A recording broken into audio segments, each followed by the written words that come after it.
Here are my choices for the 4 worst Babysitters Club books narrated by Mallory. I gave all of these books a score under 5 out of 10, so they're all below average.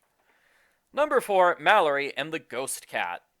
In Mallory's only mystery book, she babysits a new family called the Cranes. She hears a cat, but she can't see a cat anywhere, so she decides the house is haunted by a ghost cat. That's the mystery. There's no crime or suspects. It's Mallory thinking a cat is a ghost because she didn't see it the first time. It's a dumb story. Dawn proves the cat is not a ghost by testing it. She confirms you can touch the cat and it's warm-blooded, therefore it's not a ghost. Mallory agrees until she learns the cat's owner looks like somebody who died. So she goes back to the ghost cat theory. The best part of this book is the subplot where the family meets Dad's Uncle Joe. They struggle to get along with Uncle Joe, and they learn he has Alzheimer's.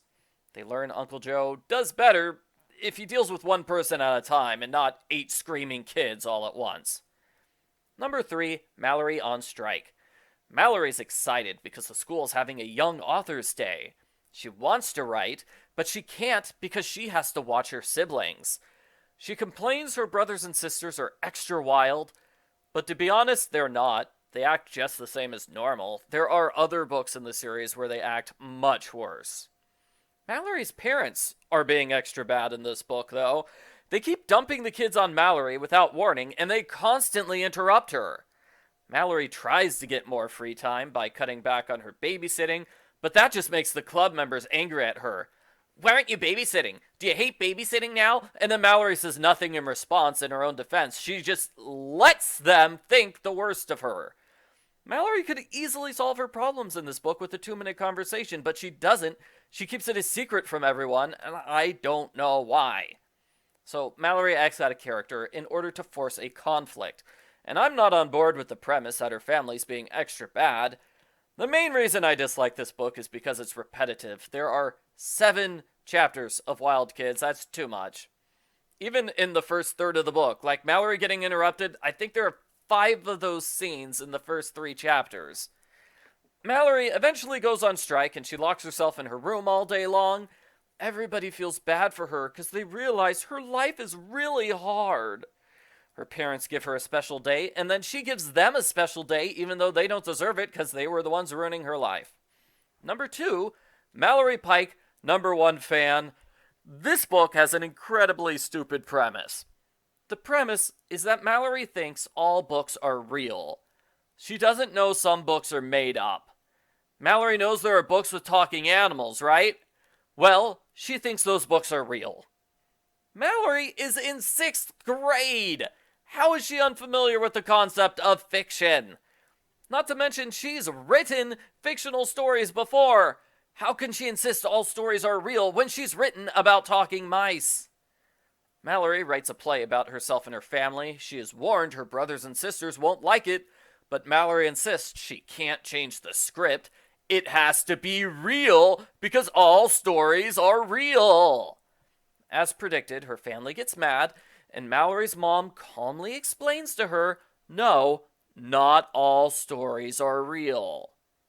In the other storyline, Mallory becomes a creepy stalker. She figures out where her favorite author lives, she visits the author, and forces a relationship on her. They get along well enough until Mallory learns her books aren't real. Mallory cries and yells at the author for making up stories in her books because all books should be real.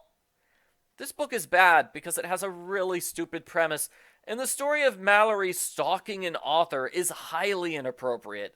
I hope none of the Babysitters Club authors had unknown children show up at their houses demanding to become friends. Mallory's play was funny, I'll give the book credit for that.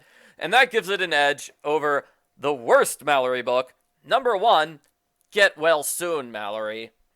Mallory is sick and can't leave her bedroom. That's it. That's the entire book. It is slow and boring.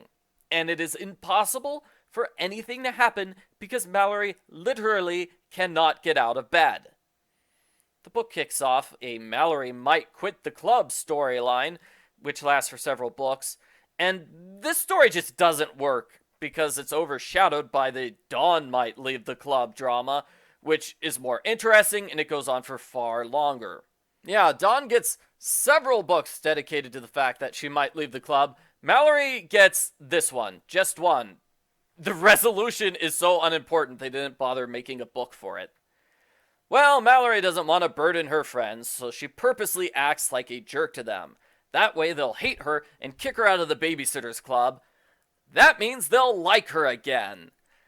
And this is a stupid plan which makes no sense. So, step 1 is get them to hate you.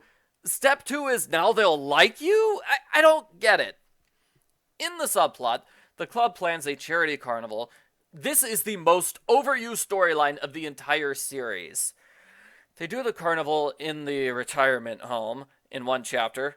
Next chapter, they do the exact same carnival in Mallory's home. Readers are forced to read the same thing twice in a row. It's not good.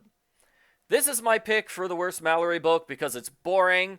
But hey, Mallory had 9 books I liked and only 4 I didn't like, so clearly I liked her books in general. Thank you for watching, everybody. I hope you enjoyed my video.